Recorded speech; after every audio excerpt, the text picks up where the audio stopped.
ओशो ने अपने विचारों के आधार पर एक अलग दुनिया गढ़ी। मुक्त सेक्स को लेकर ओशो की विचारधारा पर हमेशा सवाल ही उठते रहे। उन्होंने सेक्स को समाधि का रास्ता बताया। उनकी विचारधारा समाज को चुनौती देती है।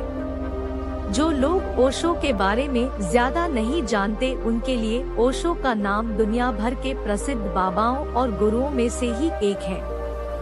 उनके लिए ओशो की पहचान एक ऐसी विवादित शख्सियत की है जिन्होंने हमेशा बेरोकटोक जीवन और मुक्त सेक्स जैसी बातों का समर्थन किया। आज उनके जन्मदिन के मौके पर आपको जरूर जानना चाहिए कि ओशो की आखिर संभोग सेक्स को लेकर क्या विचारधारा थी। ओशो ने सेक्स को ही समाधि तक पहुंचने की सीढ़ी बता दिया।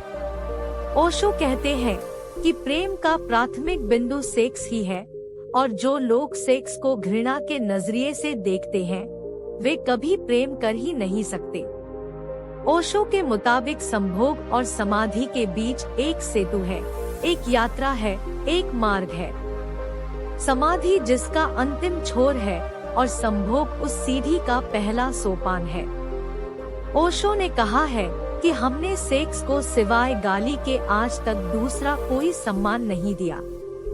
हम सेक्स की बात करते वक्त भी भयभीत होते हैं, लेकिन सच तो ये है कि मनुष्य के जीवन में इससे ज्यादा महत्वपूर्ण कुछ है ही नहीं। ओशो समाज के युवाओं को सेक्स के संबंध में चेताते हुए कहते हैं कि हजारों साल से पीढ़ियां सेक्स से भयभीत रही है।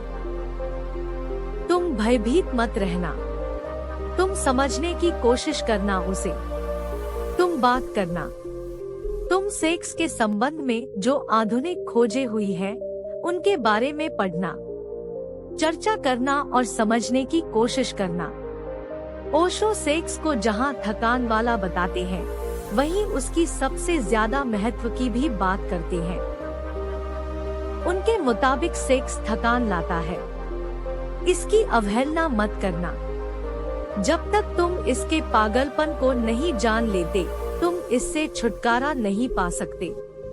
प्रेम की सारी यात्रा का प्राथमिक बिंदु काम है, सेक्स है। सेक्स की शक्ति ही प्रेम बनती है। सेक्स ऊर्जा का अधोगमन है, नीचे की तरफ बह जाना है। ब्रह्मचर्य ऊर्जा का ऊर्ध्वगमन है, ऊपर की तरफ उठ जाना है। जिस दिन इस देश में सेक्स की सहज स्वीकृति हो जाएगी, उस दिन इतनी बड़ी ऊर्जा मुक्त होगी भारत में कि हम आइंस्टीन पैदा कर सकते हैं। ओशो परिवार नियोजन के पक्षधर है। वो कहते हैं कि परिवार नियोजन की बात धीरे धीरे अनिवार्य हो जानी चाहिए। इसे किसी की स्वेच्छा पर नहीं छोड़ा जा सकता। वहीं पति पत्नी के रिश्तों को वो मंदिर से जोड़ते हैं।